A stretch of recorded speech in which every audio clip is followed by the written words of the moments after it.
ये slide share किया है, आप लोगों को क्लियर विजिबल है, दिखाई दे रहा है? Yes sir.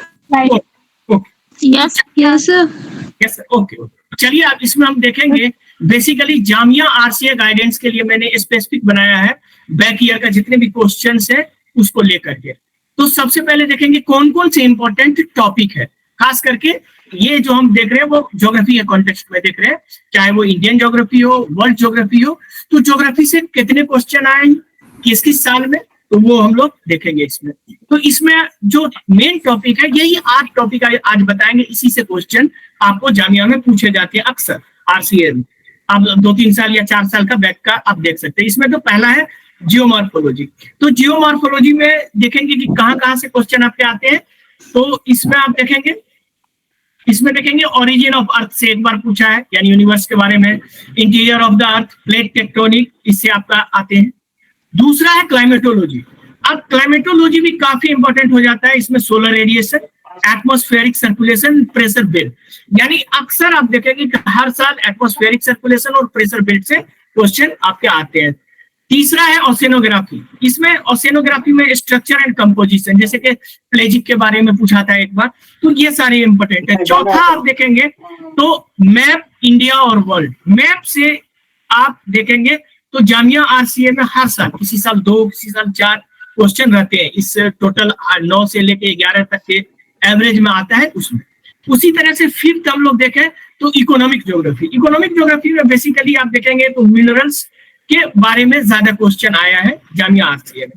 उसी तरह से सिक्स्थ हम लोग देखेंगे तो इंडियन वेजिटेशन, यानी किस तरह के टाइप्स ऑफ इंडियन फॉरेस्ट है, यानी फॉरेस्ट वेजिटेशन है, किधर आपका एल्पाइन फॉरेस्ट है, किधर आपको मॉइस्ट ड्राई फॉरेस्ट है। तो ये सारी चीज है, कौन सा एवरग्रीन रेन फॉरेस्ट है, तो ये सारी चीज से पूछा जाता है। उसी तरह से सेवंथ देखेंगे तो Indian drainage system. Indian drainage system में कभी कभी ड्रेनेज पैटर्न भी पूछ दिया है। उसी तरह से रिवर सिस्टम ऑफ इंडिया भी पूछ दिया है, जैसे इससे पहले गोदावरी के बारे में पूछा था। आपको अगर बैक ईयर का क्वेश्चन बनाए होंगे तो उसमें क्लियर आपको दिखा होगा। उसी तरह से 8th में आप देखेंगे तो इंडियन एग्रीकल्चर। इंडियन एग्रीकल्चर में बेसिकली कौन से क्रॉप, कौन से क्लाइमेटिक कंडीशंस के लिए है, जैसे कि एक बार टी वाला पूछा था, आप लोग बनाए होंगे तो देखे होंगे। तो इन 8 से ही हर साल पूछता है। तो इसको हमने कोशिश ये की है कि जितने भी क्वेश्चन हर साल पूछे उसको एनालिसिस करके, ताकि आप एक एक चीज की बारीकी से इसको समझ सके। तो देखिए ध्यान से इसको, तो इसको हमने एनालिसिस करने की कोशिश की है इस क्वेश्चन को 2020, 21, 22 एंड 23, यानी 4 साल का हमने लिया है। अब जियोमॉर्फोलॉजी को देखें तो जियोमॉर्फोलॉजी में एक क्वेश्चन पूछा था 2020 में, एक 21 में भी पूछा है, और 3 जो है सबसे ज्यादा 2020 और फिर 1। तो टोटल मिला के आप देखें तो इसमें 6 क्वेश्चन पूछा गया है इसमें जियोमॉर्फोलॉजी में, अगर बैक ईयर का हम लोग क्वेश्चन देख ले 4 साल का। तो उसी तरह से क्लाइमेटोलॉजी में 3 2020 में है। उसी तरह से आप देखेंगे 21 में 3, उसी तरह से 22 में 1 है और 23 में 5 है। तो ये सबसे ज्यादा इंपॉर्टेंट आपका हो जाता है क्लाइमेटोलॉजी। आप देखिए टोटल 12 क्वेश्चन हो जाता है। तो क्लाइमेटोलॉजी काफी इंपॉर्टेंट आपका होता है। उसी तरह से ओशेनोग्राफी में देखेंगे तो एक वही प्लेजिक के बारे में पूछा था 2022 में। उसी तरह से देखेंगे तो एक इसमें पूछा 2023 में भी पूछा है, तो 2 क्वेश्चन टोटल आए हैं। उसी तरह से मैप देखेंगे तो मैप में लगातार 3 साल से काफी अच्छे हैं, जैसे कि 2021 में 4 क्वेश्चन है। उसी तरह से देखेंगे 22 में 2 क्वेश्चन है, और 2023 में देखेंगे तो 2 क्वेश्चन है, यानी टोटल मिला के 8। यानी आप देखें तो क्लाइमेटोलॉजी के बाद सेकंड पोजीशन आपका इंडिया मैप पे होता है, जो जामिया आरसीए में पूछा जाता है क्वेश्चन। उसके बाद देखेंगे इकोनॉमिक ज्योग्राफी में तो 1 क्वेश्चन इसमें आया था और एक 2023 में, यानी टोटल 2 क्वेश्चन। उसी तरह से इंडियन वेजिटेशन पे एक बार क्वेश्चन पूछा था, खास करके वही फॉरेस्ट के बारे में, तो ये भी 2 बार, मतलब एक एक क्वेश्चन एक एक साल पूछा है। उसी तरह से ड्रेनेज सिस्टम पे हम देखेंगे तो एक गोदावरी के बारे में पूछा था, ये एक क्वेश्चन था। उसी तरह से इंडियन एग्रीकल्चर में भी एक टी के बारे में पूछा था कि टी के बागान के लिए कौन से ज्योग्राफिक कंडीशंस इंपॉर्टेंट है, उसके बारे में था। तो ये आपको 1 आ जाता है। उसी तरह से हम टोटल देखेंगे तो टोटल 34 क्वेश्चन आपके आते हैं। तो इसमें आप देख लीजिए 34 क्वेश्चन है। तो सबसे कम अगर पूछा है तो 2020 2 में पूछा 4 क्वेश्चन ज्योग्राफी से, और सबसे ज्यादा है 2023 में। तो आप देखेंगे तो ये लगातार लगभग इंक्रीज करता हुआ आपको मिलेगा। तो ऑन एन एवरेज देखेंगे तो ज्योग्राफी का जो पोर्शन है जामिया आरसीए में, वो ऑन एन एवरेज 9 के आसपास बनता है, यानी 9 क्वेश्चन आपको हर साल पूछा जाता है। अब इसमें देखिए तो ये 3 जो है काफी इंपॉर्टेंट यहाँ पे आपका हो जाता है, ये जियोमॉर्फोलॉजी, क्लाइमेटोलॉजी और इंडियन मैप। मैप भी आप देखेंगे तो प्लेट टेक्टोनिक के जैसा मैप पूछा है, वो भी हम डिस्कस करेंगे। तो 2023 का टोटल 11 क्वेश्चन पे भी हम लोग डिस्कस करेंगे कि कौन कौन से कहाँ से आए हैं, खास करके इस पे। तो इसको हम देखें तो इसमें सबसे पहले चीज देखिए कि जियोमॉर्फोलॉजी के बारे में। तो जियोमॉर्फोलॉजी, क्लाइमेटोलॉजी और ओशियनोग्राफी, ये तीनों एक दूसरे से रिलेटेड हो। जैसे कि एग्जांपल के तौर पे लीजिए, जो जियो मॉर्फोलॉजिकल फेनोमेनन होता है, खास करके समुद्र के अंदर प्लेट टेक्टोनिक्स का आप देख सकते हैं, प्लेट टेक्टोनिक टकराता है। उसी तरह से उससे क्या होता है कि हमारे सी सरफेस का टेम्परेचर, सी सरफेस के ओशन का जो बॉटम होता है उसमें भी चेंजेस आते हैं, और जब उसमें चेंजेस आते हैं तो वो ग्रेटर रूप से हमारे क्लाइमेट पे इम्पैक्ट करता है। तो ये तीनों एक दूसरे से रिलेटेड आते हैं। तो तीनों को अगर आप देख लें तो ये काफी इंपॉर्टेंट हो जाता है सिविल सर्विस के लिए और जामिया आरसीए के लिए भी। मैप आप देखेंगे तो यूपीएससी में भी और जामिया आरसीए में भी मैप से अक्सर क्वेश्चन आता है। खास करके आप देखेंगे तो कभी कभी आपको, खास करके ये जितने भी मैप्स हैं आप देखेंगे तो आप ये मैप जो होता है वो करंट अफेयर से रिलेटेड होता है। अभी चीन से इंडिया का ये है तो एक बार पूछ दिया था कि जो जम्मू एंड कश्मीर का रीजन है उससे चीन के कौन कौन से स्टेट लगते हैं, तो ये भी उसी तरह से चीन के बॉर्डर के बारे में पूछ देगा। उसी तरह से अभी इजराइल हमास का है तो उसके आसपास का बॉर्डर के बारे में आपसे पूछ सकता है। तो ये है आपका। उसी तरह से इंडियन वेजिटेशन की बात हम लोग कर लें और ये सारी चीजें, तो इसको हम लोग एक एक करके देखते हैं। तो इसमें सबसे पहला जो है, जैसे मैंने बताया कि क्लाइमेटोलॉजी, और क्लाइमेटोलॉजी में सोलर रेडिएशन है, एटमॉस्फेरिक सर्कुलेशन और प्रेशर बेल्ट। तो ये एटमॉस्फेरिक सर्कुलेशन और प्रेशर बेल्ट जो है, इसमें आप देखेंगे कि ओशन भी बहुत बड़ा इंपॉर्टेंट रोल अदा करता है। तो यानी इसका मतलब ये हो गया कि क्लाइमेटोलॉजी, ओशेनोग्राफी, ये काफी एक दूसरे से रिलेटेड है। अगर इसको आप समझ लीजिएगा तो बहुत ही आसान हो जाएगा आपको अल्नीनो समझने में, लानीना समझने में, इंडियन ओशन डायपोल समझने में। तो आरसीए क्वेश्चन जो हम देखेंगे कि आरसीए में 2003 में सबसे ज्यादा 5 क्वेश्चन आया था क्लाइमेटोलॉजी से। तो उन 5 क्वेश्चन को हम लोग डिटेल से देखते हैं और एक एक करके करते हैं। उसके बाद फिर हम लोग जब क्वेश्चन डिस्कशन कर लेंगे, फिर उसके बाद हम लोग क्वेश्चन आंसर का सेशन करेंगे, और उसके बाद जो भी क्वेश्चन आपसे आप पूछेंगे वो हम उसका आंसर करेंगे। तो चलिए, सबसे पहले ये क्वेश्चन था, कंसीडर द फॉलोइंग स्टेटमेंट्स। इसको जरा देखिए। The movement of water caused by meteorological effect like wind and atmospheric pressure changes is called surge। तो ये सर्ज के बारे में पूछ रहा है कि ये जो मेट्रोलॉजिकल होता है, यानी कि मौसमी गतिविधि जो होता है, जो मौसम विज्ञान होता है, उसको मेट्रोलॉजिकल कहते हैं। उसके वजह से जो स्टॉर्म, जो हमारा एटमॉस्फेरिक प्रेशर में चेंजेस होता है, तो उससे जो स्टॉर्म बनता है तो उसको स्टॉर्म सर्ज कहते हैं। एक दूसरा स्टेटमेंट था, tidal bore occur along the coast where river is emptying into the ocean or sea। यानी टाइडल बोर वहां उत्पन्न होते हैं, वहां पैदा होते हैं जहां रिवर जो है अपना पानी को इम्पिटी करते हैं ओशंस में, खास करके ये नैरो ये होता है। उसी तरह से थर्ड देखिएगा, gravitational force of the sun and centripetal force produced due to the earth revolution caused tidal bulge on the earth। अब यहाँ देखिए क्या है क्वेश्चन, देखिए ये तो बिल्कुल सही है, आप देख लीजिए। मूवमेंट caused by meteorological, जो आप देखते हैं कि टाइफून आता है या हरिकेन आता है या जो ट्रॉपिकल साइक्लोन होता है, उसमें जब काफी तेजी से हवाएं चलती है, जो प्रेशर का डिफरेंस होता है, तो उसमें आपको स्टॉर्म सर्ज दिखता है और वही स्टॉर्म सर्ज कहलाता है।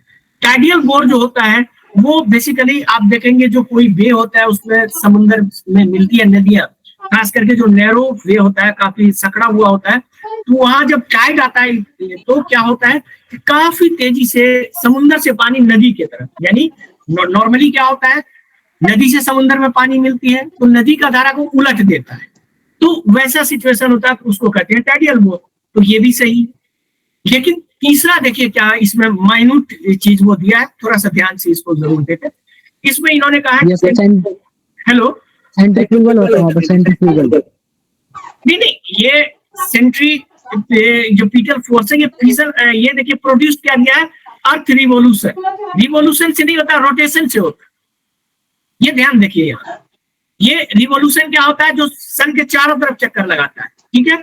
और रोटेशन क्या होता है कि जो अपने एक्सिस पे रोटेट करता है, ठीक है। तो इसीलिए थर्ड वाला जो है वो गलत हो गया। तो अब इसका आंसर आप आसानी से कर सकते हैं। देखिए अब इसका आंसर क्या होगा आप बता सकते हैं। तो इसका आंसर आपका ए होगा। अब देखिए इजीली आप, अब इसको आगे देखते हैं इसी को और डिटेल में। सर एक डाउट था सर। हाँ बोलिए सर। लास्ट क्वेश्चन में अगर सर सेंट्रीपिटल की जगह पर अगर सेंट्रीफ्यूगल फोर्स होता तो? अच्छा, ये सेंट्रीफ्यूगल फोर्स जो होता है तब तो फिर उसका अपोजिट हो जाता है ना। ये सेंट्रीपिटल फोर्स जो होता है जो केंद्र की तरफ लगता है। तो मतलब क्या होता है कि आप ये देखिए कि दो फोर्स के बीच में यहाँ टग हो रहा है। एक तो यहाँ क्या हो रहा है, आपका जो ग्रेविटेशनल फोर्स ऑफ सन और किसका होता है, मून, ये दोनों का होता है। टाइड में क्या होता है, सन और मून दोनों का ग्रेविटेशनल फोर्स होता है। अब ये देखिए सेंट्री, अब क्लियर हुआ, आप समझ गए। अब ये जो है टाइड जो यहाँ बनता है, तो ये क्या करता है, ये सन का और मून का ग्रेविटी इसको खींचता है, ठीक है।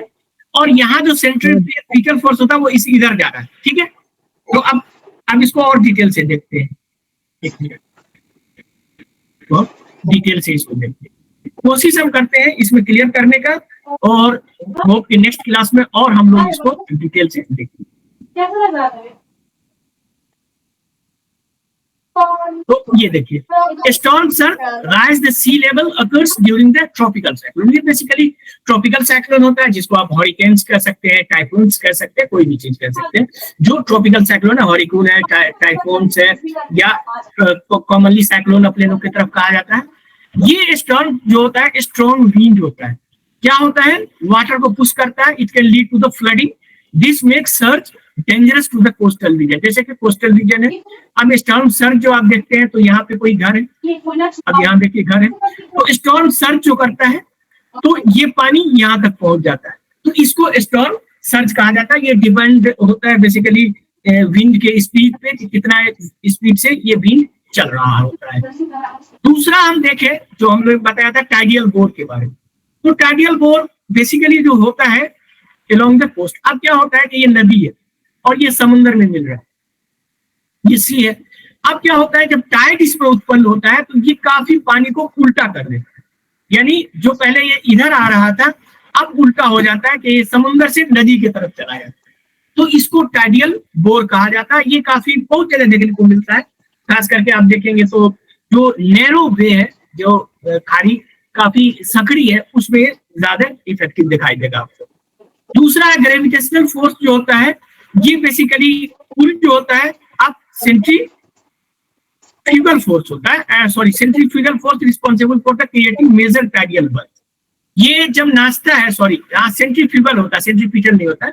और दूसरा जो है, ये रोटेशन ऑफ द जो है एक्सिस पे होता है, यानी caused by the combination effect of the gravitational moon. और ये जो होता है बेसिकली आप देखेंगे two major tidal bulb, these rise the sea level caused by gravitational. तो ये बेसिकली आप देखेंगे तो responsible for creating major bulb on the tide, basically आप देखेंगे caused by combination effect of, basically ये जो होता है ये रोटेशन ऑफ द अर्थ होता है। बेसिकली आप देखेंगे जो टाइड जो होता है अर्थ रोटेट करता है, और जब रोटेट करता है तो ये सेंट्रीफ्यूगल होता है, सेंट्रीफ्यूगल। सेंट्रीपिटल तो वो हुआ कि जब आप कोई चीज को करते हैं तो केंद्र की तरफ भागता है, तो केंद्र की तरफ भागेगा तब बल्ज नहीं होगा। तो सेंट्रीफ्यूगल फोर्स जो होता है वो लार्ज टाइड में ये कन्वर्ट करता है। तो ये क्लियर हो गया आपका तीनों चीज। Hello, yes sir. Yes sir. अब हम लोग देखते हैं sir hello sir tidal bore और बैकवाश दोनों सेम होते हैं? अच्छा, बैकवाश जो होता है, हाँ नहीं, टाइडियल बोर और बैकवाश को फर्क ये होता है कि देखिए टाइडियल बोर तो बड़ी तेजी में जो धारा बहती है, इसमें क्या होता है फ्लडिंग आ जाता है। बैकवाश में भी जब आप देखेंगे कि समुद्र का जो लहरें होती है वो आती है, तो उसमें उसका इंटेंसिटी थोड़ा कम होता है, यानी उसमें कीचड़ वगैरह आपको ज्यादा मिलता है। खास करके आप देखेंगे यहाँ हुबली या इसके आसपास में जो आपके बंगाल की खाड़ी में, उस जगह आपको बैकवाश बहुत देखने को मिलता है। लेकिन टाइडियल बोर जो होता है उसकी इंटेंसिटी ज्यादा होती है। क्लियर हुआ? Yes sir. मतलब बेसिकली इंटेंसिटी का फर्क होता है सर। हाँ बिल्कुल बिल्कुल, इसमें इंटेंसिटी काफी, यानी आप देखेंगे तो इसमें कोस्टल फ्लडिंग भी ज्यादा हो जाती है। ठीक है, तो ये हो गया। अब आगे हम लोग चलते हैं नेक्स्ट क्वेश्चन जो है, स्टेटमेंट करेक्ट अबाउट एज़ोरे हाई। ये एज़ोरे हाई भी पूछा था, आप देखेंगे पिछले ईयर का क्वेश्चन आप बनाए होंगे। तो ये होता क्या है? इट इज अ सब tropical high pressure system into Indo Pacific region, number 1। Number 2, it has resulted in the creation of abnormally dry condition in the Iberian Peninsula region. Third देखिए आप, select the correct answer using जो code given below। अब ये दोनों को ध्यान से देखिए।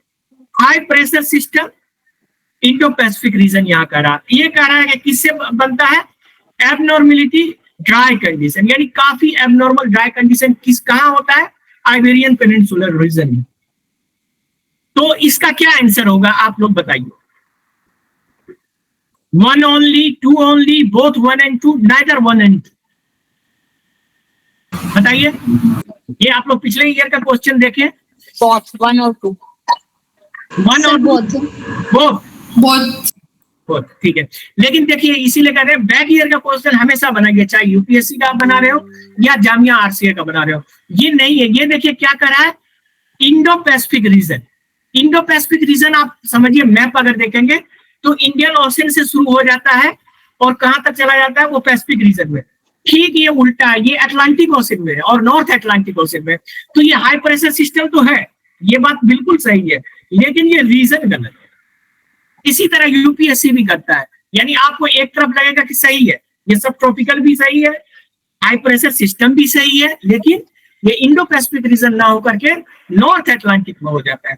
और नॉर्थ अटलांटिक में इसलिए होता है क्योंकि यहाँ आइबेरियन पेनिनसुला जो स्पेन के, आप देखते हैं स्पेन का जो भाग है, मैप पे देखते होंगे, अभी हम देखेंगे इसको डिटेल में, तो उसके वजह से ये होता है इस रीजन में। तो अब इस रीजन में हम देखेंगे तो ये क्रिएट करता है, क्योंकि काफी ड्राई हो जाता है, ये हाई प्रेशर बेल्ट क्रिएट करता है और इसलिए ये एज़ोरे हाई इसको बोला जाता है। ये बेसिकली मोटे तौर पे आप देखें तो समुद्र में चलने वाला एंटी साइक्लोन होता है। तो इसका आंसर जो है ओनली 2 होगा, बी होगा आंसर इसका। अब देखिए क्यों होगा बी, उसको भी हम लोग देखते हैं। एज़ोरे हाई ऑल्सो कॉल्ड, इसको बरमुदा हाई भी कहा जाता है, ठीक है, और एज़ोरे एंटी साइक्लोन भी कहा जाता है, कई नामों से जाना जाता है, ये भी ध्यान में रखिएगा। Bermuda Azores high large persistent atmospheric high pressure centre. ये जो प्रेशर बेल्ट है, जैसा कि मैंने आपको बताया था कि ओशन और क्लाइमेट, ये दोनों जो हमारा अर्थ का क्लाइमेट है वो कैसे डिपेंड करेगा। अभी जैसे हीट वेव चल रहा है, इसको हमारा समुद्र यानी ओशन और जो हमारा एटमॉस्फेयर है, ये दोनों काफी इसको इंपॉर्टेंट रोल प्ले अदा करता है इसमें। तो अदर सब tropical region in the eastern north Atlantic ocean, eastern north Atlantic ocean आप देखेंगे जो आपका यूरोप की तरफ से है।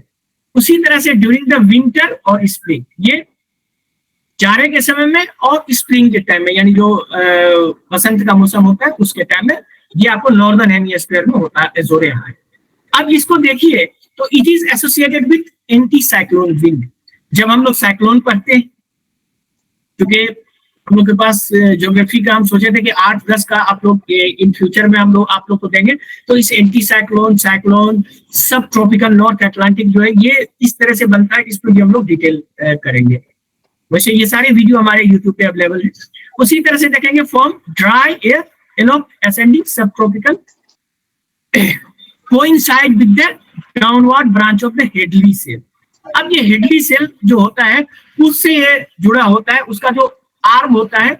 अब इसको देखेंगे हम लोग 1 मिनट में, तो इसको इस तरह से देखें। ये बेसिकली ये जो हेडली सेल के आर्म जो होता है, वहां आप देखेंगे तो स्पेन आप देखेंगे, तो स्पेन के पास जो आइबेरियन पेनिनसुला है उसमें देखेंगे तकरीबन आप देखेंगे 5 से 10 मिलीमीटर पर ईयर जो है, मतलब पर ईयर जो है पर डिकेड रिकॉर्ड जो है वो आइबेरियन पेनिनसुला जो होता है वो देखिए 20वीं शताब्दी में आप देखेंगे तो ये काफी ये ड्राई हो रहा है, यानी ड्राई हो रहा है कितना, यानी जो उसका वर्षा का ये है वो 5 मिलीमीटर पर ईयर ये ड्राई हो रहा है, यानी सूख रहा है पर डिकेड। और ये आप देखेंगे 20 और ये जो जनरल, जैसे कि मैंने बताया कि ये जितने भी फेनोमेनन है, आपको कहीं भी यूपीएससी उठा के देख लीजिए या आप जामिया आरसीए का क्वेश्चन देख लीजिए, ये कोई भी स्टैटिक आपसे नहीं पूछता, ये डायनेमिक होता है जो करंट अफेयर से जुड़ा होता है। और ये छपा था नेचुरल जियो साइंस में, सॉरी नेचर जियो साइंस में छपा था। और ये अक्सर हम अपने ब्लॉग पे भी देते रहते हैं, जो भी करंट अफेयर्स आता है उससे आप लोग इसको जोड़ के पढ़िएगा। तो जोड़ के पढ़िएगा तो कोई भी क्वेश्चन आपका इससे बियॉन्ड नहीं जाने वाला, जो मैंने आज टॉपिक आपको बताया उससे।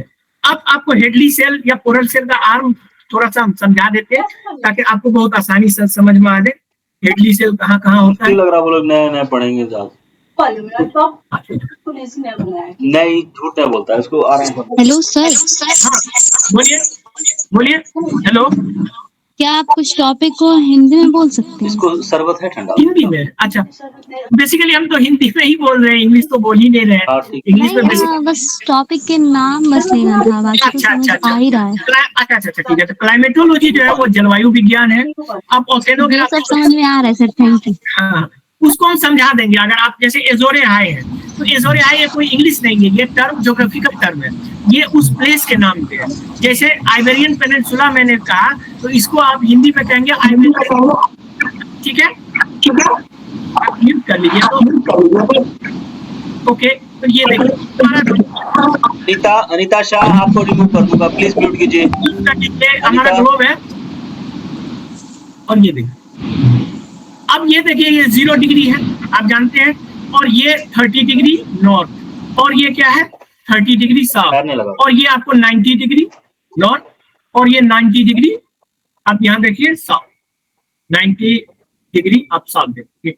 अब इसमें देखिए होता क्या है कि जो हमारा एटमॉस्फेरिक सर्कुलेशन है वो यहाँ से चलता है, ये 0 से आप देखेंगे तो यहाँ से आप देखते हैं कि ईस्टर्ली वेस्टर्ली आपने देखा होगा, तो ये हेडली सेल कहलाता है। तो ये क्या होता है, यहाँ गर्म होता है, ये ऊपर जाता है और फिर यहाँ आर्म आ जाता है, यानी ये यहाँ से आता है।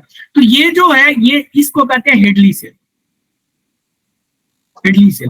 और इसके बाद आप यहाँ देखिए कि 30 डिग्री से आप देखेंगे तो 60 डिग्री के बीच में, 60 तक 60 डिग्री नॉर्थ तक आप देखते हैं फेरल सेल होता है, फेरल सेल। और उसके बाद 60 से 90 तक आता है पोलर सेल। तो ये जो हेडली सेल का आर्म है यही स्पेन के पास, यहीं से आप देखेंगे कि ये स्ट्रॉन्ग, जब आप जानते हैं कि हेडली सेल कमजोर हो रहा है क्लाइमेट चेंज की वजह से। और ये काफी आर्टिकल, न्यूज आर्टिकल आया था हाल फिलहाल में, जिसको मैंने पढ़ा दिया और अपने ब्लॉग पे भी दिया था हेडली सेल के बारे में, कि Hadley cell, why Hadley cell important, इसके बारे में। तो इसको आप देखेंगे, चलिए इसको हम और डिटेल से दिखाते हैं आपको। तो ये हेडली सेल काफी कमजोर हो रहा है, और ये काफी, इसमें क्या होता है कि टेम्परेचर कंट्रास्ट आपको काफी तेजी से देखने को मिलेगा। यानी जैसे कि अभी देख रहे हैं दिल्ली का 58 डिग्री 52 डिग्री तक जा रहा है टेम्परेचर, उसी तरह से देखिए तो ठंडी में भी काफी ज्यादा ठंडी हो रहा है। तो ये जो टेम्परेचर कंट्रास्ट होता है तो उससे क्या होता है, हाई एनोमली यानी हाई प्रेशर डिफरेंस पैदा होता है। और उस तरह का जो डिफरेंस होता है उसी तरह से आप देखेंगे एजोरे हाई पे भी आपको मिलेगा। तो ये इसको हम इस तरह से देखिए, ये देखिए ये आपका आइबेरियन पेनिनसुला है, यहाँ पे मैप पे देख लीजिए तो आपको बहुत, हर चीज में मैप का, ज्योग्राफी में मैप का बहुत इंपॉर्टेंट रोल होता है। ये देखिए एजोरे है, और ये बरमुदा एरिया है, तो इसको बरमुदा हाई भी कहा जाता है, एजोरे बरमुदा हाई, क्योंकि ये पूरा इस रीजन में ये हाई प्रेशर का बेल्ट है। तो जैसा कि मैंने बताया, ये देखिए ITCZ है, इंटर ट्रॉपिकल कन्वर्जेंस जोन, जो आपको 0 डिग्री के आसपास घूमता रहता है। और ये अब ये पूरा ये हाई प्रेशर का 30 डिग्री के आसपास देखेंगे तो ये हाई प्रेशर का बेल्ट है। उसी तरह से ऊपर जाएंगे 60 के पास लो प्रेशर का बेल्ट है। तो ये एजोरे हाई है, और इसी के बारे में ये पूछा था। तो ये आपका क्लियर हो गया, आगे चले। सर जकी सर, ये PYQ है ना, जामिया आरसीए पूछा गया क्वेश्चन वही है ना? हाँ, जामिया आरसीए में ठीक है, ठीक है। ये जामिया आरसीए में पूछा है, 2023 में पूछा है एजोरे हाई के में। ओके, तो इसीलिए मैं बता रहा हूँ कि इसी से आपको क्वेश्चन आपको आता है, और इससे बियॉन्ड आपको। यस सर, क्वेश्चन नंबर 37 है। हाँ 37 है, यस। आप देखे होंगे सब। असल हम क्वेश्चन 1-2 करके कर दिए ताकि आपको पता चले कि क्या है। और आई होप कि जितने भी स्टूडेंट हमसे जुड़े हैं वो आप लोग काफी सीरियस हैं और जरूर 2-3 साल का तो जरूर क्वेश्चन आप लोग जरूर देखे होंगे, तो उससे आपको अंदाजा चल जाएगा कहीं। तो चलिए अब हम लोग सेकेंड देखते हैं, with reference of the bomb cyclone. ये भी काफी न्यूज में भी आया था, बम साइक्लोन के बारे में हम देखेंगे। जैकी सर वो पेन का कलर ब्लू कर दीजिए या रेड कर दीजिए, क्योंकि बैकग्राउंड अच्छा, हाँ बैकग्राउंड यस सर, हाँ ये चेंज कर दीजिए सर, दिखाई नहीं देता अच्छा कर दीजिए, ब्लू कर दीजिए या फिर रेड कर दीजिए या ब्लैक कर दीजिए। अच्छा 1 मिनट। हाँ हाँ रेड क्लियर में होगा, रेड। ब्लैक कर सॉरी सर, ब्लू कर दीजिए, ब्लू कर ब्लू। दीजिए उसके बगल में उस हाँ आप ठीक लग रहा है? ठीक है चलेगा। Yes sir. ठीक चलिए शुक्रिया।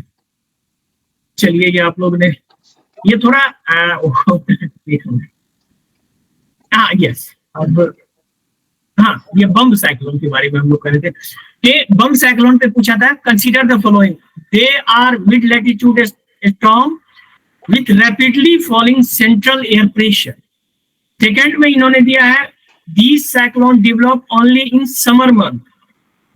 थर्ड दिया इन्होंने both hurricane and bomb cyclone get strengthened by warm air and front. तो ये 3 दिया था, ठीक है। अब इन तीनों को अगर हम देखें तो इसमें which of the following statement given above is are correct, ठीक है। 1 only, 2 only, 1 and 3 only, 2 and 3 only, 1 and 3 only। इसमें क्या होगा आंसर? सर डी होगा, 1 and 3 only. D 1 and 3 yes sir. Sir A होगा सर। ये होगा। और आप ये कह रहे हैं कि बम साइक्लोन जो है वो वार्म एयर और फ्रंट, यानी 1 और 3 आप बोल रहे हैं। और क्या बोल रहे हैं आप लोग? और सर कुछ ए होगा, ए। आप ए बोल रहे हैं, ठीक है। ए तो सही जवाब ए है। देखिए क्यों, देखिए माइन्यूट डिफर से आप लोग का क्वेश्चन गलत हो सकता था, तो इसीलिए ये गाइडेंस प्रोग्राम रखा गया था। तो इसमें मेन जो पर्पस हम लोग का है कि आप लोग का जो भी कंफ्यूजन है उसको दूर करना है। और इस सब पे हम लोग कल जो हमारा लेक्चर होगा वो स्पेसिफिक क्लाइमेटोलॉजी पे हम देंगे और ओशन और जो एटमॉस्फेरिक सर्कुलेशन है उसके बारे में समझेंगे खास करके। तो इसको हम देखें तो ये देखिए बम साइक्लोन जो है ये मिड लैटिट्यूड स्टॉर्म में बिल्कुल सही है। ये रैपिडली फॉलिंग है, काफी तेजी से इसका जो प्रेशर जो है वो गिरता है। इस वजह से ये साइक्लोन ओनली समर में नहीं होता, ये क्या होता है विंटर मंथ में शुरू करता है। ये अक्टूबर से नवंबर से लेके आप नवंबर से शुरू करके आपको जनवरी मार्च तक रहता है। उसी तरह से ये जो है थर्ड वाला भी गलत है। क्यों? क्योंकि ये जो है वार्म एयर फ्रंट और ये क्या कर रहा है हरिकेन। हरिकेन्स जो होता है जिसको हम लोग ट्रॉपिकल साइक्लोन कहते हैं, इसमें एयर फ्रंट का कोई रोल नहीं होता है। इसमें सीधा क्या होता है कि वार्म होता है और कन्वेक्शनल करंट से होता है। यानी जो मिड लैटिट्यूड साइक्लोन होता है, जैसे कि मैंने बताया ये मिड लैटिट्यूड है बम साइक्लोन, तो मिड लैटिट्यूड साइक्लोन में फ्रंट काफी इंपॉर्टेंट रोल अदा करता है, चाहे वो वार्म फ्रंट हो, कोल्ड फ्रंट हो, वो सारी चीजें।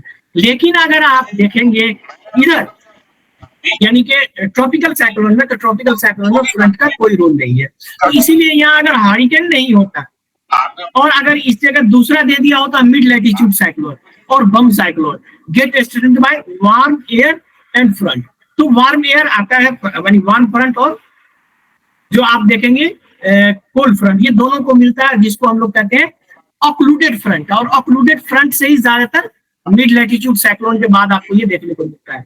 तो ये फ्रंटियल सिस्टम भी बहुत ही इंपॉर्टेंट है, ये सब कुछ आप देख सकते हैं। तो इसका आंसर है ए ओनली। इसको चलिए देखते हैं। नहीं, मुझे लगता है कि हम मेरे साथ साथ दोनों का भी answer A. Bomb cyclone refer rapidly intensifying area of और ये कितना जल्दी होता है? तो होता क्या है कि इतनी तेजी से जाता है कि सिर्फ 24 घंटे के अंदर में 24 मिलीबार नीचे चला जाता है। यानी जो वर्ल्ड मेट्रोलॉजिकल ऑर्गेनाइजेशन है वो इसके लिए क्राइटेरिया रखा कि बम साइक्लोन किसको कहेंगे। तो बम साइक्लोन उसको कहेंगे जो 24 घंटे के अंदर में 24 मिलीबार उसको हो जाता है। यानी ये बेसिकली बम्बोजेनेसिस से बना है। इसको आप देखेंगे तो बम साइक्लोन भी कहते हैं, इसको दूसरा नाम भी आपको मिल सकता है क्वेश्चन में, जिसको कहते हैं एक्सप्लोसिव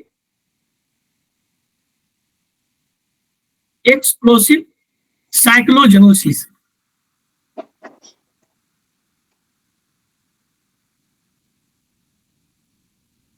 एक्सप्लोसिव साइक्लोजेनोसिस भी कहा जाता है, या इसको एक और नाम से भी जाना जाता है। ये सब कभी कभी हो सकता है आपके लिए इंपॉर्टेंट हो जाए, तो इसको भी थोड़ा जानिए। इस सेशन का यही था। इसको हम लोग देखेंगे। तो इसको कहते हैं एक मिनट, इसको कहते हैं वेदर बम।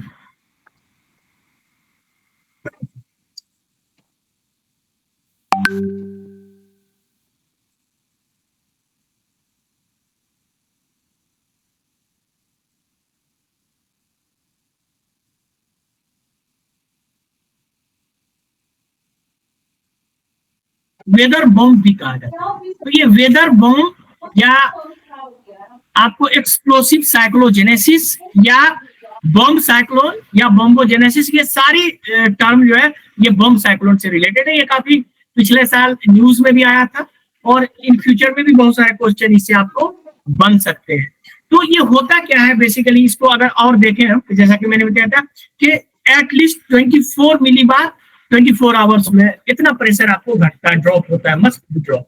यानी कि वर्ल्ड मेट्रोलॉजिकल ऑर्गेनाइजेशन के हिसाब से अगर इसको देखें तो ये इंटेंस। हाँ बोलिए सर। अगर किसी साइक्लोन का टेम्परेचर सर अगर 25 या फिर उससे ज्यादा गिर जाए, तब भी वो इसी कैटेगरी में रखेंगे? नहीं, ये 25, हाँ 25, अगर 24 घंटे के अंदर 25 मिलीबार हो जाए, उससे भी ज्यादा हो जाए, तो आप इसको बम साइक्लोन कहते हैं। अगर 24 से कम है या 24 से कम है, तब वो साइक्लोन हो जाएगा नॉर्मल, चाहे वो मिड लैटिट्यूड साइक्लोन हो जाए। लेकिन जो नॉर्मली ये बम साइक्लोन है, ये बेसिकली आपको अक्टूबर से मार्च तक, जैसा कि मैंने बताया कि ये नॉर्मली जाड़े के मौसम में होता है, विंटर सीजन में होता है। और ये आपको नॉर्मली देखा जाता है कि जब आप ऊपर जाते हैं तो 60 डिग्री लैटिट्यूड के मतलब 30 से 60 डिग्री लैटिट्यूड के बीच में होता है। और इसकी इतनी ज्यादा इंटेंसिटी होती है कि भयंकर बारिश होती है, यानी एक्सट्रीम रेनफॉल होगा।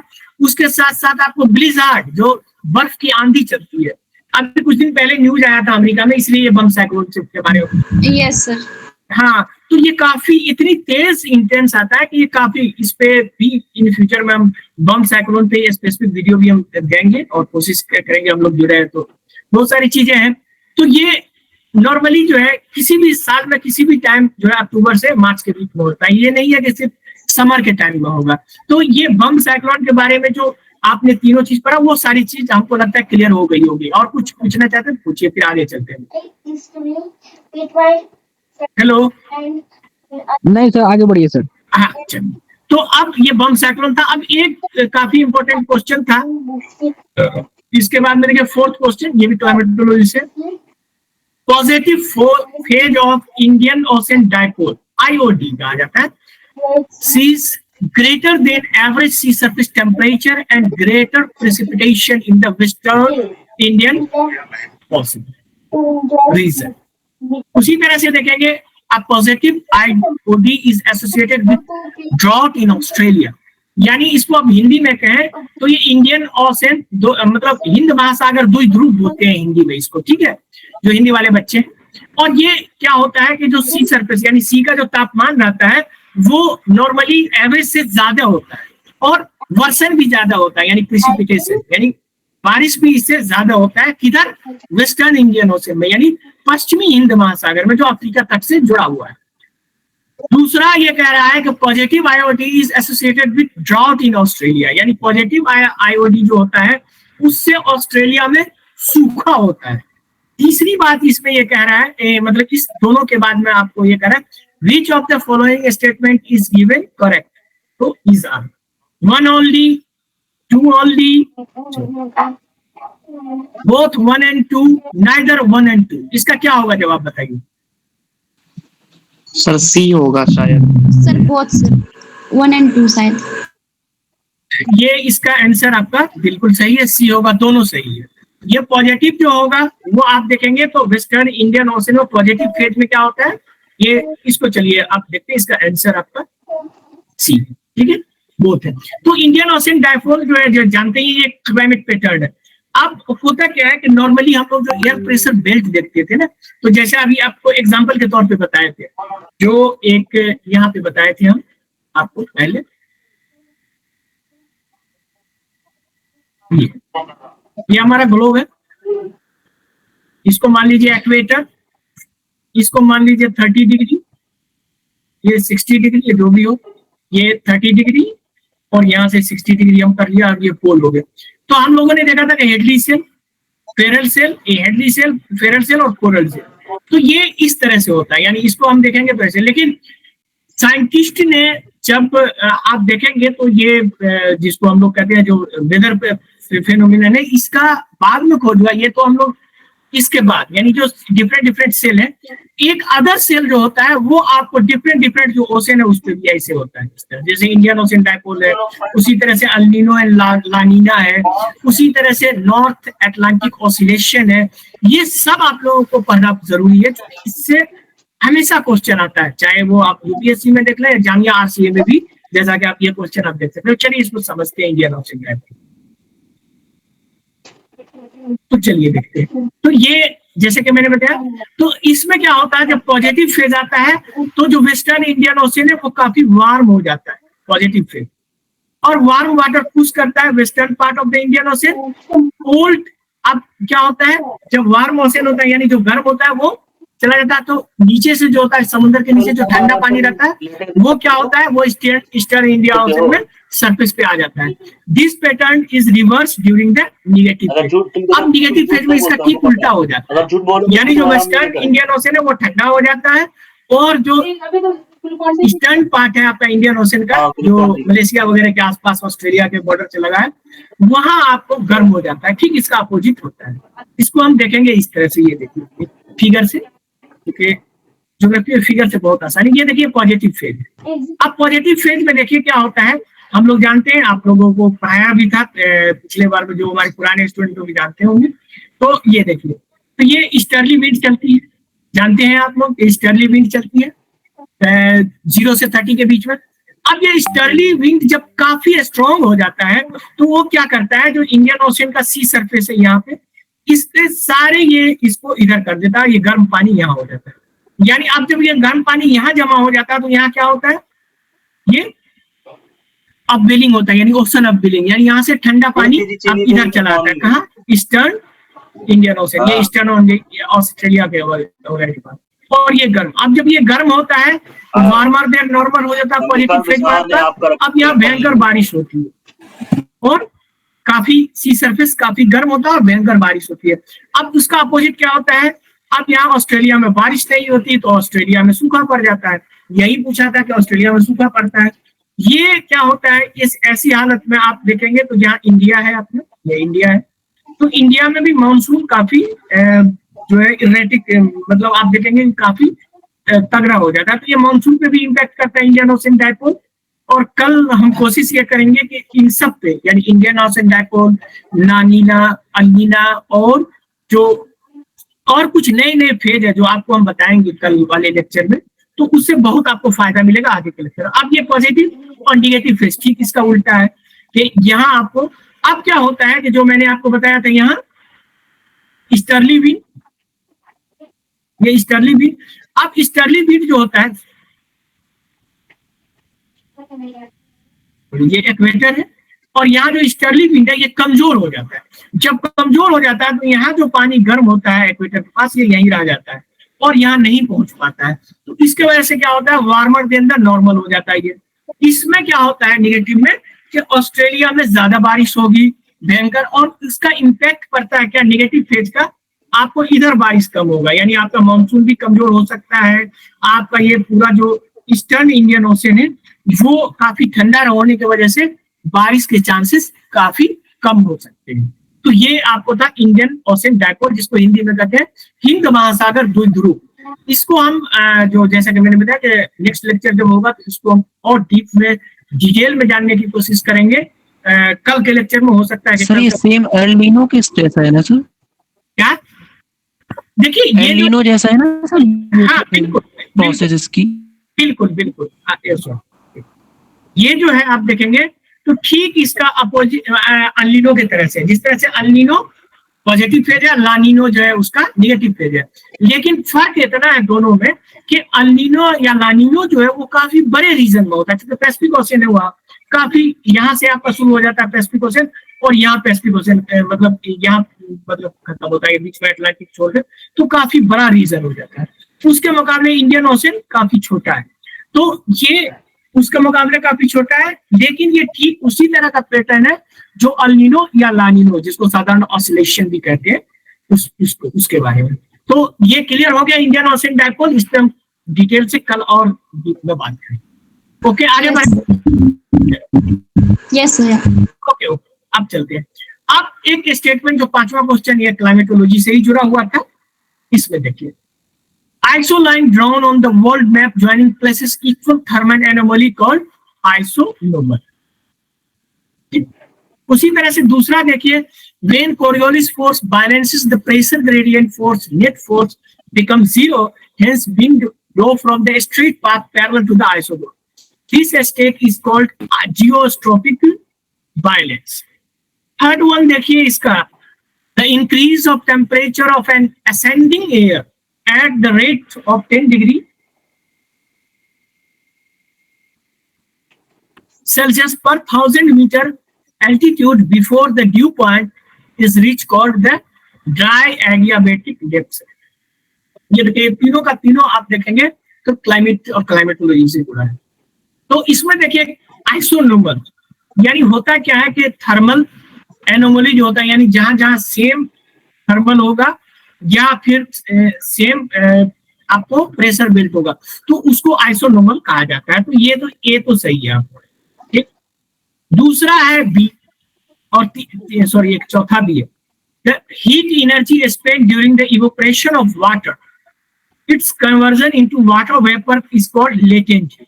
होता क्या है, जब फेज चेंज होता है, चाहे आप देखेंगे आइस से लिक्विड बनता है या लिक्विड से गैस बनता है, तो उसके दौरान जो एनर्जी उसमें खर्च होता है उस एनर्जी को कहते हैं लेटेंट एनर्जी, जिसको गुप्त ऊष्मा हिंदी में कहते हैं। यानी अगर बर्फ है और बर्फ से देखेंगे पानी बना, तो बर्फ का टेम्परेचर 0 और धीरे धीरे देखेंगे पानी भी जो 0 पे ही रहता है, यानी फेज तो चेंज हो रहा है लेकिन उसके अंदर आपको टेम्परेचर चेंज नजर नहीं आता है। तो ये जो कंजर्वेशन होता है वो क्या होता है, बाहरी वातावरण से वो आपको टेम्परेचर लेता है, और ये जो टेम्परेचर होता है इसी को लेटेंट हीट कहते हैं, छुपा हुआ हीट या गुप्त ऊष्मा।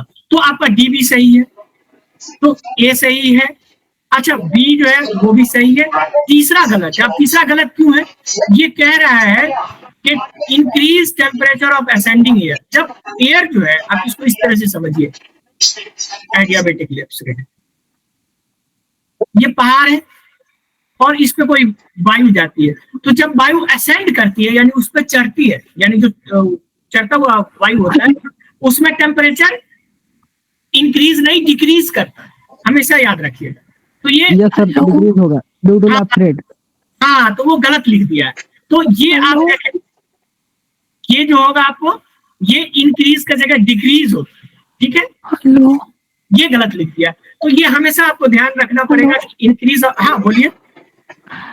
ये जो बी का ऑप्शन है वो तो जियोस्ट्रॉफिक विंड है ना? हाँ, जियोस्ट्रॉपिक विंड है। ये मतलब सेम है। जियोस्ट्रॉपिक वायलेंस, हाँ देखिए, जियोस्ट्रॉपिक विंड जब काफी ऊंचाई पे चला जाता है ना, तो कोरियोलिस फोर्स और जो प्रेशर ग्रेडियंट फोर्स होता है उसको बैलेंस किया जाता है। तो जब 90 डिग्री का एंगल बनाते हैं दोनों बीच में। हाँ बिल्कुल, अभी हम इस पर डिस्कस करेंगे, ठीक है। तो इसको आप देख लीजिए। तो ये चारों में से अब आपके सामने चॉइस है। अब इसमें किसी का भी वो आंसर सही नहीं दिया था जामिया वालों ने, तो इसको आप इसको रख लें। इसको हम लोगों ने देखा तो किसी का भी सही, इसका सही जवाब होगा ए, बी और डी। ए, बी और डी कहीं नहीं है, ए और डी तो है लेकिन बी भी सही है और सी तो गलत है। तो सी यहाँ भी गया तो ये भी गलत हो गया, ये भी गलत हो गया। तो एक तो जो गलत है उसको भी छांटिए, उस तरीके से भी आप क्वेश्चन देख सकते हैं। इसमें भी आप देखिए सी है, तो तीनों में सी है। अब एक बचता है डी, लेकिन इसमें बी नहीं है। अगर इसमें बी जोड़ दिया होता तो डी सही हो जाता। तो चलिए इसको देखते हैं एक एक करके। पांचवा क्वेश्चन, इसको हम इसलिए एक्स दिया कि इसका कोई भी सही जवाब नहीं है। सही जवाब है ए, बी और डी। तो आप देखिए आइसोनोमल, आप इसमें कहीं भी देखिएगा ये इमेजिनरी लाइन होता है, मैप पे आप देखते हैं ये chart connecting the pressure same anomalies specially the temperature और प्रेशर। यानी आप देखेंगे यहाँ 30 डिग्री टेम्परेचर है, यहाँ 30 डिग्री टेम्परेचर है, यहाँ अगर आप देखेंगे 2 मिली बार है, यहाँ 10 मिली बार है, तो उस हिसाब से अगर इस 10 मिली बार है और यहाँ भी 10 है, तो 10 और 10 को जोड़ने वाला, ये 30 और 30 को जोड़ने वाला, तो जो लाइन होता है उसको इमेजिनरी लाइन होता है, मैप पे बना होता है, इसको हम लोग कहते हैं आइसोनोमल। तो ये आपका पहला वाला जो था वो सही है। सर आइसोनोमल और आइसोबार सेम होते हैं दोनों? आइसोबार और आइसोनोमल में डिफरेंस सिर्फ इतना है कि आइसोबार में सिर्फ प्रेशर सेम होगा, ठीक है, टेम्परेचर नहीं। अगर हम टेम्परेचर और प्रेशर दोनों को दें तो उसको आइसोनोमल कह देते हैं। क्लियर हुआ? टेम्परेचर और प्रेशर दोनों को एक साथ बोलेंगे तो? हाँ, एक साथ कर दिया तो उसको हम लोग आइसोनोमल कह देंगे, ठीक है, चाहे वो टेम्परेचर हो या प्रेशर, स्पेशली आप इसको। दूसरा आप देखेंगे जियोस्ट्रोपिक वायलेंस, जो इसको वायलेंस करता है। ये बेसिकली होता क्या है, स्टेडी स्टेट फोर्स होता है violence between the Coriolis force और प्रेशर ग्रेडियंट फोर्स। यानी प्रेशर ग्रेडियंट फोर्स वो होता है जैसे कि हम लोग जानते हैं कि आप जानते हैं कि हाई इन यानी कि हाई प्रेशर से लो प्रेशर की तरफ जाता है, तो उसको प्रेशर ग्रेडियंट फोर्स होता है, जो आप देखते हैं कि विंड जो जाता है। तो इसमें जो आप देखेंगे कि दोनों का जो बैलेंस होता है, जो जैसे कि 90 डिग्री पे होता है, उसको हम लोग कहते हैं कि basically large flow in the ocean और एटमॉस्फेरिक सर्कुलेशन को मतलब इफेक्ट करता है। ये देखिए फिगर आप देख लीजिए, ये देखिए लो प्रेशर है, सपोज कीजिए ये आइसोबार्स है, और ये आप देखिए हाई प्रेशर है इधर। तो डेफिनेटली ये हाई प्रेशर से लो प्रेशर की तरफ आपका विंड जाएगा, लेकिन इसको बैलेंस करने के लिए अगर आप देखें जियोस्ट्रोपिक करंट, तो ये तो इस तरह से इसको बैलेंस करने के लिए ये दोनों जो है एक दूसरे पे परपेंडिकुलर या 90 डिग्री पे होता है, तो इसको कहते हैं। तो अब देखिए कि ए भी सही है, बी भी सही है और डी भी सही था। आप एवोपरेशन वाला जो होता है वो जानते हैं, तो इसका आंसर है ए बी डी। हेलो, हाँ बोलिए। आइसोलाइन और आइसो क्या? हेलो बोलिए। सर आइसोलाइन और आइसो नॉर्मल सेम होता है? आइसोलाइन आइसोनोमल, देखिए आइसो कहीं भी आपको आइसो नजर आए, आइसो का मतलब होता है सेम, बराबर। लाइन का मतलब लाइन, यानी जो कोई दो चीज को सेम चीज को जोड़ता है उसको आइसोलाइन हम लोग कहेंगे, चाहे वो प्रेशर हो चाहे वो टेम्परेचर हो, कोई भी चीज हो। आइसोनोमल यहाँ ये दे दिया है कि टेम्परेचर और प्रेशर की बात हम लोग यहाँ कर रहे थे, तो ये आप देखिए। तो आइसो का मतलब समझ गए, आइसो का मतलब सेम होता है, आइसो का मतलब सेम होता है, यानी इसको हिंदी में समदाब रेखा कहते हैं, समताप रेखा कहते हैं आप इसको। तो आइसो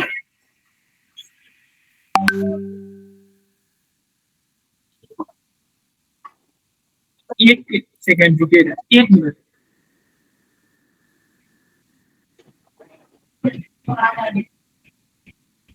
जो भी सर पढ़ा रहे हैं उसको आप लोग गहराई से सुनिए। कल करंट अफेयर्स और भी बहुत सारी चीजें क्रक्स सर बेस पर चीज बताएंगे। जी सर, गो अहेड। ओके, तो हाँ, तो ये कल जैसे कि मैंने आपको बताया कि जो आप लोगों को ये नॉर्मल आप लोग बुक में पढ़ते होंगे, लानीना, अल्नीनो, इंडियन ओशन डायपोल, उसके अलावा भी 2-3 चीजें और हैं जो आपको जामिया में भी पूछ सकता है और यूपीएससी के लिए भी काफी इंपॉर्टेंट होगा, उस पर भी हम लोग कल डिस्कस करेंगे। तो चलिए इसको देखते हैं आगे। Hello sir. हाँ बोलिए सर, जो लगातार जो टेम्परेचर इंक्रीज हो रहा है, तो ये लानीनो या फिर एलिनो की इफेक्ट है? हाँ बिल्कुल बिल्कुल, एलनीनो का इफेक्ट है। उसके साथ ही साथ एलनीनो के साथ साथ और कई इसके अंदर फैक्टर्स है जो नया रिसर्च बता रहे हैं, वो उसी पे हम सोचे थे कि आप लोगों को कल डिस्कस करेंगे। कल आप लोग जरूर इसमें रहिएगा, तो उसमें देखिएगा क्या क्या और इम्पैक्ट है जो लगातार। और इवेंट जो जुलाई 2023 जो है वो 2000 साल में सबसे ज्यादा गर्म साल था, वो कैसे पता चला, वो सारी चीजें हैं जो आपको हम कल कोशिश करेंगे कि बहुत सारे समझ करने का। और आई होप कि इसमें तो चलिए मैप के बाद हम लोग देखते हैं कि मैप से भी क्वेश्चन काफी इंपॉर्टेंट है। जैसे मैंने देखा कि 12 क्वेश्चन था क्लाइमेटोलॉजी से, तो 8 क्वेश्चन आपको मैप से था। हर साल आप देखें तो 2-4 पूछता है। तो विच of the following country, sir her bar bordering country पूछता है।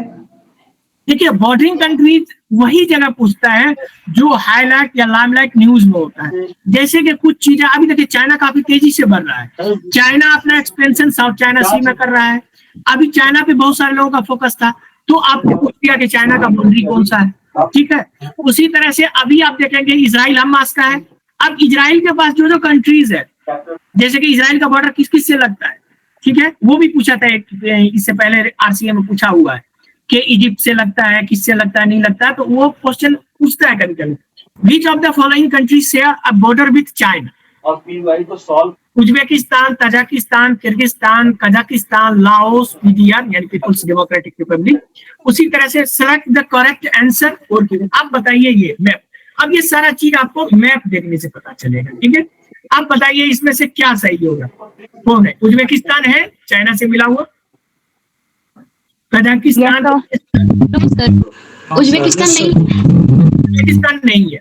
अब होता क्या है कि ऐसा नाम नहीं है, उज्बेकिस्तान, तजाकिस्तान, किर्गिस्तान, कजाकिस्तान, ये सब मिलता जुलता नाम है और इसमें अक्सर बच्चे कंफ्यूज हो जाते हैं, ठीक है।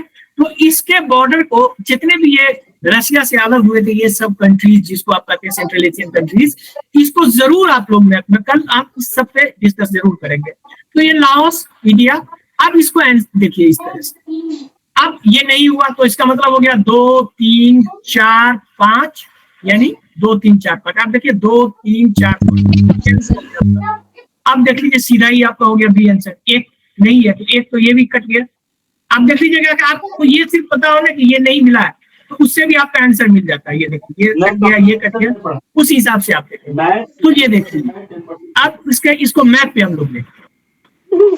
इसका आंसर हो गया आपका बी। आप देखिए मैप, ये देखिए किर्गिस्तान है ये, ठीक है। ये आपको यहाँ तो आप देख लेंगे तो इंडिया का चाइना से लगता है, ये पाकिस्तान का, ये कश्मीर, ये तजाकिस्तान है। अब यहाँ पे उज्बेकिस्तान, ये किर्गिस्तान और तजाकिस्तान के बाद यहाँ पे उज्बेकिस्तान, अगर वर्ल्ड मैप आप देखेंगे तो। अब देखिए और कजाकिस्तान ये हो गया और ये देखिए लाओस, तो लाओस भी है, कजाकिस्तान भी है, किर्गिस्तान भी है, तजाकिस्तान भी है, उज्बेकिस्तान भी। तो अब ये चाइना का मैप है। तो इस तरह से जो पॉलिटिकल मैप है और फिजिकल मैप, ये हमेशा याद रखिए। कभी कभी आपको फिजिकल, जैसे ये 2023 में जामिया आरसीए में पूछा था ये क्वेश्चन, उसी तरह से आप देखेंगे ये क्वेश्चन के बारे में आगे हमको देखते हैं। Arrange the following tectonic plates from north to south. जैसा कि मैंने बताया कि कभी कभी फिजिकल भी पूछ देता है। कौन से माउंटेन रेंज, जैसे अभी मोरक्को में भूकंप आया था, आपको देखे थे, तो मोरक्को में जो एटलस माउंटेन है उसके भी कई रेंज है, हाई एटलस है, लो एटलस है, ये सारी चीजें है। इस पे हमने पूरा डिटेल वीडियो भी दिया है, आप लोग देख सकते हैं हमको चैनल पे। तो उसमें आप देखेंगे कि इससे आपको ये टेक्टोनिक प्लेट्स जो है कैसे साउथ से नॉर्थ में, तो कभी कभी फिजिकल से भी पूछ देता है। ये भी जामिया आरसीए में पूछा था 2023। फोकस प्लेट, नाज़का प्लेट, जुआन डी फूका प्लेट, फिलिपिनो प्लेट, ये 4 प्लेट यहाँ दिया है। तो आप इसको आप इस तरह से अरेंज कीजिए। Select the correct answer using the code given below. ये आप देखिए 4 है। तो ये हिंदी वाले के लिए जो टेक्टोनिक प्लेटें हैं हमारी, उसमें ये प्लेट का नाम है नाज़का प्लेट, जुआन डी फूका प्लेट, ये सारी चीजें। तो इसको तो हिंदी इंग्लिश सेम ही होगा, मतलब ज्योग्राफिकल टर्म या साइंटिफिक टर्म हिंदी इंग्लिश में कोई खास चेंजेस नहीं होता है। बोल तो हम हिंदी में ही आप लोगों को रहे, समझने में आई होप कि दिक्कत नहीं होता होगा आप लोगों को। तो ये देखिए सबसे ऊपर है, सबसे नॉर्थ में आप देखेंगे। आप लोगों को पता है ये प्लेट का पोजीशन कहाँ कहाँ है? कोई बता सकते हैं इसका सही जवाब क्या होगा? सर ए होगा सर, ऑप्शन बी होगा, ए होगा, सी होगा। देखिए अब ये सर इसमें इसका जवाब है ए। सबसे पहले जुआन डी फूका प्लेट सबसे नॉर्थ, यस आपको अलास्का के पास है, कनाडा और अलास्का के बॉर्डर। उसी तरह से उसके बाद फिलिपाइन प्लेट यानी फिलीपींस के पास। उसके बाद हम देखेंगे, ठीक है, चौथा, उसके बाद 4 हुआ। उसके बाद फोकस प्लेट है और फोकस प्लेट से नीचे नाज़का प्लेट है। तो इसके लिए क्या चाहिए आपको? जो प्लेट बाउंड्री का मैप होता है वो जरूर आपको देखना चाहिए। इसलिए हाँ बोलिए। बोले सर जो फर्स्ट नंबर में दिया फोकस प्लेट, ये कहाँ है? क्या फोकस प्लेट? सर जो हाँ सर। हाँ बता, दिखाते हैं, अभी दिखाते हैं आपको। हम ये कोशिश किए थे कि आज आप लोग को एक ब्रीफ इंट्रोडक्शन करके ये सारी चीजें जो एक होता है गाइडेंस के तौर पे दिखा दें, और कल एक लेक्चर लेकर के जो क्लाइमेटोलॉजी ओशियनोग्राफी से मिलता हुआ सारी चीजें हैं, कल उसमें हम लोग और अच्छे तरह से आपको डीप में बता देंगे। तो अभी ये हो गया, अब इसको हम मैप पे आपको दिखाएंगे, ठीक है। इसका आंसर हो गया आपका ए, ठीक है, ये आंसर। देखो अब ये देखिए, ये पूरा प्लेट टेक्टोनिक का होगा। अब ये देखिए, ये जॉन डिफू का प्लेट है, बच्चों ने ज्वाइन किया था जो मैंने बताया ना कि ये यूएसए और ये कनाडा है, इसके बीच में। उसी तरह से देखिए, तो ये क्या है, क्रोकस प्लेट है। सही बात है। उसी तरह से अब ये देखिए, ये फिलिपाइन प्लेट है। अब ये देखिए, सबसे नॉर्थ में ये हो गया। उसके बाद अगर हम देखें यहाँ से, तो फिलिपाइन प्लेट यहाँ से आ जाता है। तो एक दूसरा नंबर पे फिलिपाइन प्लेट हो गया, और तीसरा पे ये कोकस प्लेट है यहाँ, नहीं भाई, इंस्टेड ऑफ पढ़ाना, और चौथा पे ये नज़का प्लेट है जो आपने देखा था। तो नज़का प्लेट, कोकस प्लेट, उसके बाद फिलिपाइन, और ये अगर हम साउथ से नॉर्थ जाए और फिर नॉर्थ से साउथ, ये अक्सर पूछता है। कभी आपको ईस्ट से वेस्ट भी पूछ सकता है, वेस्ट से ईस्ट भी पूछ सकता है। आप देख रहे हैं, सभी लोग काफी, हमको लगता है कि आप लोग काफी सीरियस भी हैं, और सब लोग सिर्फ जामिया आरसीए ही नहीं, जामिया आरसीए के बाद हम चाहते हैं कि सभी लोग, आप लोग अच्छे रैंक के साथ आईएएस भी बने। तो अब आप इस मैप को देख रहे हैं, सब लोग क्लियर देख रहे हैं इस मैप को? Yes sir. Yes sir.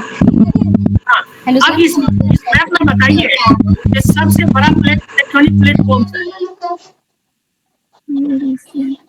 कौन सा सबसे बड़ा? अफ्रीकन आप कह रहे हैं African, Eurasian plate. Sir Eurasian plate. Eurasian. Yes sir. लेकिन सही जवाब आप जानेंगे तो चौंक जाएंगे। सही जवाब है नॉर्थ अमेरिकन प्लेट।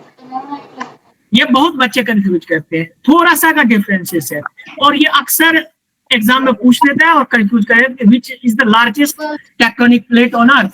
तो लार्जेस्ट टेक्टोनिक यानी विश्व का सबसे बड़ा टेक्टोनिक प्लेट जो है वो नॉर्थ अमेरिकन हम लोग इसलिए नहीं देखते कि हम लोग जो मैप देखते हैं ना वो इस तरह का मैप, पैसिफिक प्रोजेक्शन का प्रॉब्लम है सर, इसलिए ऐसा होता है। अब ये देखिए, ये भी आपका नॉर्थ अमेरिकन प्लेट है, ये पूरा, और ये पूरा हो गया नॉर्थ अमेरिकन प्लेट, ये पूरा। इसी प्लेट में ये छोटा सा प्लेट है जिसको हम लोग ज्वाइन कह सकते हैं, या पैसिफिक प्लेट का ये। तो ये आपको सबसे बड़ा प्लेट, यानी आपको जो इसमें नॉर्थ अमेरिकन प्लेट है, मतलब सबसे बड़ा यहाँ देखने में, लेकिन ये दूसरा नंबर पे नॉर्थ अमेरिकन प्लेट। सबसे बड़ा तो पैसिफिक प्लेट आप जानते ही है, सबसे बड़ा पैसिफिक प्लेट है जो समुद्र में। लेकिन आप लैंड और समुद्र को मिला के देखें तो सबसे बड़ा प्लेट जो है सेकेंड पोजीशन पे नॉर्थ अमेरिका, थर्ड पे यूरेशिया।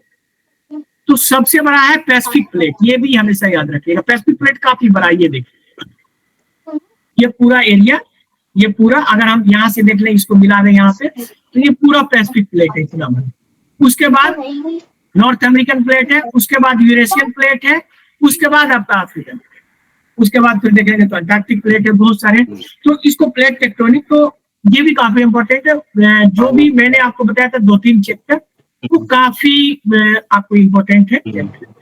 तो ये हो गया है। अब ये लास्ट में हमारा जो नेक्स्ट हम कोशिश कर रहे हैं कि नेक्स्ट क्लास क्लाइमेटोलॉजी को लेते हुए, खास करके ओशियनोग्राफी, क्लाइमेटोलॉजी और ओशियनोग्राफी के साथ साथ करंट अफेयर्स को भी हम लोग रखेंगे, और उसके साथ जो मैप है, मैप को भी हम जरूर देखेंगे। तो मैप को भी और इसको भी, दोनों को देखेंगे। तो चलिए हम नेक्स्ट क्लास, चूंकि अब 10:30 भी होने वाला है और 1 घंटा से ज्यादा हो गया, तो अब आप जो भी पूछना चाहें तो पूछ सकते हैं। Sir hello sir. हाँ बोलिए सर, हरिकेन के बारे में थोड़ा कुछ बताइए। हाँ देखिए, हरिकेन जो होता है, या आप हरिकेन कह लें, टाइफून कह लें, या ट्रॉपिकल साइक्लोन कह लें, ठीक है। तो ट्रॉपिकल साइक्लोन जो होता है, क्लास में करते हैं, लेकिन सारे वीडियो में देख रहा हूँ 300 350 करेंगे, लेकिन आज थोड़ा सा ब्रीफ आपको बता देते हैं होता क्या है। ट्रॉपिकल साइक्लोन, ट्रॉपिकल साइक्लोन होता क्या है कि ट्रॉपिकल साइक्लोन बनने के लिए 3 चीज सबसे ज्यादा जरूरी है। पहला तो लार्ज सी सरफेस होना चाहिए, यानी ऐसा समुद्र जिसमें पानी काफी मात्रा में अवेलेबल है, यानी लार्ज सी सरफेस। और ये लार्ज सी सरफेस यानी जो हॉरिकेन है वो कहाँ होता है, ट्रॉपिकल रीजन में होता है, हमेशा याद रखिएगा। यानी टाइफून, हॉरिकेन या जो हम लोग साइक्लोन कहते हैं, ये सारे के सारे ट्रॉपिकल रीजन में होता है, ठीक है, लार्ज। दूसरा आपको चाहिए टेम्परेचर, टेम्परेचर कितना चाहिए, 26.5 डिग्री सेल्सियस, यानी 26.5 डिग्री सेल्सियस टेम्परेचर होना चाहिए इसको गर्म होने के लिए। अब गर्म होने के लिए ये लार्ज सरफेस एरिया हमारे पास है, और आपका उसके साथ साथ क्या होना चाहिए, यानी आप एक्वेटर है तो एक्वेटर से 10 डिग्री नॉर्थ या साउथ में ये बनेगा। एक्वेटर पे इसलिए नहीं बनेगा कि यहाँ कोरियोलिस फोर्स 0 होता है, तो कोरियोलिस फोर्स भी होना चाहिए जो उसको घुमा सके, यानी विंड के साथ जो ईस्टर्ली जाता है उसको घुमाने के लिए कोरियोलिस फोर्स। तो कोरियोलिस फोर्स, लार्ज सी सरफेस और टेम्परेचर, ये जब तीनों चीजें मिल जाती हैं तब क्या होता है, आप इसको इस तरह से समझे कैसे होता है। अब दिखा, इस पे हम एनिमेशन भी बनाए हुए हैं जो कल इस सब पे हम लोग चर्चा करेंगे। कोशिश करेंगे कि जो भी आप लोग को है वो नई टर्मिनोलॉजी को भी देखें। तो होता क्या है कि अब क्या होता है, ये पानी इवोपरेट करता है गर्मी की वजह से।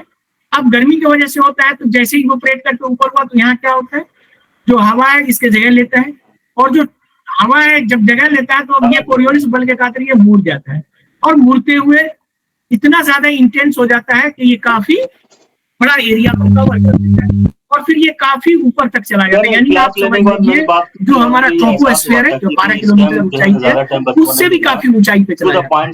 और उसके बाद जब ऊपर जाता है तो हम जानते हैं कि जैसे जैसे ऊपर जाता है टेम्परेचर कम हो जाता है। तो जब ऊपर जाता है बादल बनता है, और बादल बनने के बाद स्टॉर्म पैदा होता है, और काफी स्टॉर्म ये होता है। तो उस हिसाब से आप देखेंगे कि ये फिर इसका जो मूवमेंट होता है, वो मूवमेंट जो होता है नॉर्मली हॉरिकेन या जो भी आप कह लें साइक्लोन, इसका जो मूवमेंट होता है वो आप देखेंगे कि नॉर्मली ईस्ट से वेस्ट की तरफ होता है। यानी ये पूर्व में बनता है, जैसे कि सपोज कीजिए ये जो साइक्लोन है या जो हॉरिकेन है सेम ही चीज होता है। तो जैसे बंगाल की खाड़ी में बनता है तो वो पूरब में बना, और आपको वेस्ट की तरफ वो मूव करता हुआ उड़ीसा से टकराएगा, बंगाल के बॉर्डर से टकराएगा। तो इस तरह से हॉरिकेन या ट्रॉपिकल साइक्लोन या टाइफून कहते हैं।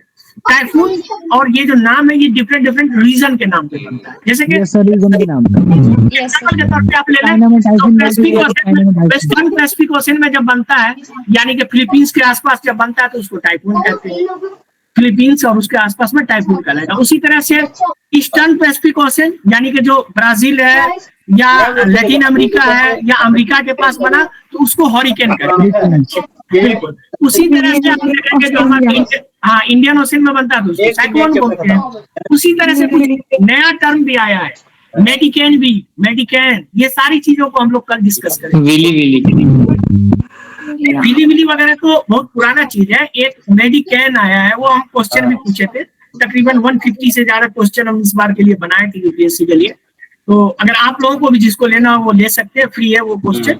हम कलजीत साहब को दे देंगे वो क्वेश्चन, 150 से ज्यादा क्वेश्चन तो वो आप लोग ले सकते हैं। उसमें आंसर भी हिंदी और इंग्लिश दोनों में वो क्वेश्चन आप लोग ले सकते हैं